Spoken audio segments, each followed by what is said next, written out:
Where are you in your life journey? Well, I've been hearing this question for quite a while, and I would like to remind people that imagination may be good, but when it becomes other people's reality, well, that kind of tends a bit towards psychiatry. See, your life in itself is not a journey. Your personality, your goals, they can be taken into account as a journey, right? But your life is not simply a journey, because a journey means you have to go from one point to another, while the life force within you simply doesn't go anywhere. It is there within you. It will live, and well, the quality of your physical body dwindles as we speak, as you listen to this video or anything else. Any action that you do, the quality of your physical body simply dwindles. There will be a certain threshold. When it reaches it, it's no longer going to be compatible with life, so the life force that you have will simply leave the physical body. When this happens, this is what all of us, or most of us, call as death. Now, if you want to take life in a metaphorical way, as a journey, well, there have been wise people who have simply called life like this. If you want a very simple, let's say, definition of life, it is this: life is a journey from point B to point D, right? Because point B is your birth, point D is where you shall perish, right?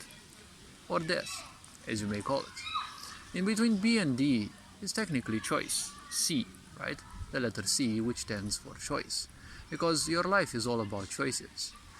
See, in life, there will be a lot of people who have missed their life. They have lived a big lie, they have suffered, they're still suffering, and at the same time they will enjoy, or they will probably want you to also suffer as well, be it consciously or unconsciously. And they will do it as if their life depends on this, in some people's cases. In life, if you want to move further, see, the environment you live in will only take you to a certain level. You live with your parents, you have a certain lifestyle, and well, if you want more, most likely you'll have to leave your parents, your friends, or the environment you're in, you'll probably have to leave it behind. See, a lot of the people who have become successful, they're no longer in their parents' house. They may still be investing in their parents, but probably a lot more minimalistically, because we all know that a family, in a sick, ignorant society, the family is basically your first impediment, right? Not everyone's, but a lot of people kind of go through this, because the older generations are so into the idea of comfort and, embracing politics and expecting that God or politicians will do something good for them. So your journey is all about the choice. See, the thread of life. Many people say that the thread of life has entangled. See, a thread of life is a thread which is tied in both slots, right? A thread has two ends, and both of the ends, in the case of life, are, well, knotted. They are stable somewhere, because your life starts and it will end. There is nothing that you can doubt about this. Right now you're alive, so it means your life sometime in this history of humanity, your life started. Sometime in this history, right, in this case, in the future, it will end. So your life simply can't get entangled, because, this thread of life is already stretched, right? It is stretched thin, it cannot be moved. But when people don't know how to call things, they will use all sorts of cutesy expressions, because they create a certain comfort for the mind, and they're also proof of the passion to victimize. That's one of the reasons why God has been created.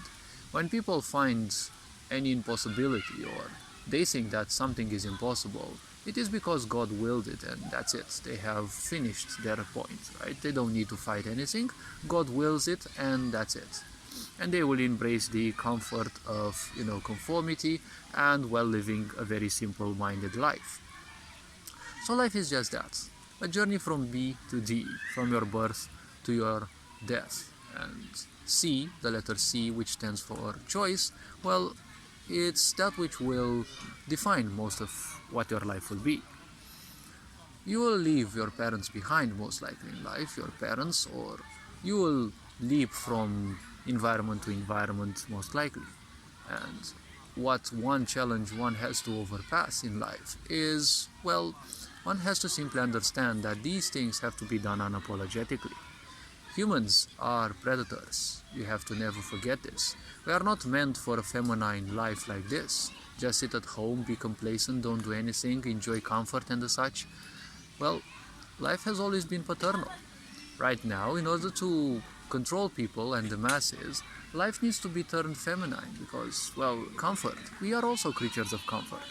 But ultimately, if you want people to simply live their best, you have to keep people being as, predators, hunters, right?